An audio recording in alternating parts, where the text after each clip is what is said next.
शराब घोटाला मामले में फंसे अरविंद केजरीवाल ईडी के सामने पेश होने की जगह दिल्ली बीजेपी के दफ्तर पर प्रदर्शन करने पहुंच गए। लेकिन बड़ी बात यह कि दिल्ली की जनता ने भी केजरीवाल का साथ नहीं दिया। पंजाब और हरियाणा से बसों में भर भर कर लोग आए, दिल्ली बुलाए गए। बावजूद इसके आम आदमी पार्टी का विरोध प्रदर्शन फीका ही रहा। असल में अरविंद केजरीवाल ने ये सब अपने आप को बचाने के लिए किया। अरविंद केजरीवाल हर बार यही कहते रहे हैं, ईडी का समन गैरकानूनी है। अगर ऐसा होता तो वो कोर्ट जाकर इसे आसानी से खारिज करवा सकते हैं।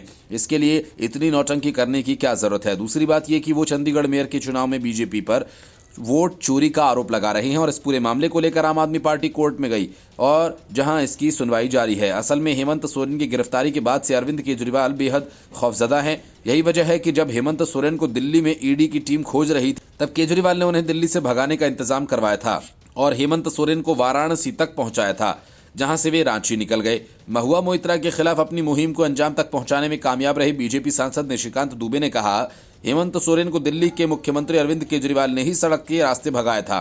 बीजेपी सांसद का दावा है कि अरविंद केजरीवाल ने हेमंत सोरेन को वाराणसी तक पहुंचने में मदद की और वहां से रांची पहुंचे। केजरीवाल कथित शराब नीति घोटाला मामले से जुड़े धन शोधन मामले में पूछताछ के लिए ईडी द्वारा जारी किए गए 5वें समन पर शुक्रवार को भी जांच एजेंसी के सामने पेश नहीं हुए।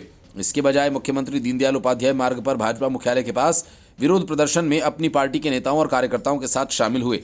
केंद्रीय मंत्री मीनाक्षी लेखी ने संसद भवन परिसर में कहा कि केजरीवाल पूछताछ के लिए ईडी के समक्ष प्रस्तुत नहीं हो रहे हैं क्योंकि वे जानते हैं कि भ्रष्टाचार हुआ है। वे जांच एजेंसी को जवाब देने से बचने की कोशिश कर रहे हैं। उन्होंने कहा, न तो अदालतें और न ही कोई अधिकारी इस तरह के व्यवहार को लेकर धैर्य धारण कर सकता है। इसका सीधा सा कारण यह है कि वे कानून का अनुसरण करते हैं। साथ ही लेखी ने कहा कि एक मुख्यमंत्री से कानून के पालन की उम्मीद की जाती है। इससे पहले आम आदमी पार्टी ने कहा था कि केजरीवाल पूछताछ के लिए एजेंसी के सामने पेश नहीं होंगे क्योंकि उन्हें जारी किए गए समन अवैध हैं। पार्टी ने यह भी आरोप लगाया कि भाजपा केजरीवाल को गिरफ्तार कराकर दिल्ली में उसकी सरकार गिराना चाहती है। लेखी ने आरोप लगाया कि वे ईडी के समक्ष पेश नहीं हुए, लेकिन भाजपा मुख्यालय के समक्ष नाटक करने चले गए। उन्होंने कहा कि पहले आम आदमी पार्टी के नेता कहते थे कि पद पर आसीन किसी भी व्यक्ति को पहले इस्तीफा देना चाहिए, फिर जांच का सामना करना चाहिए। लेकिन यहां अपने पद से इस्तीफा देना तो दूर, एक मुख्यमंत्री जांच तक में शामिल नहीं हो रहा।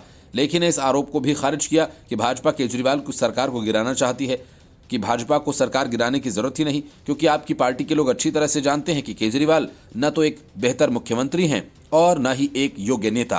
केंद्रीय मंत्री ने दावा किया कि आम आदमी पार्टी बंटी हुई है और इसी वजह से वो चंडीगढ़ में चुनाव हार गई। Bureau report, news of India.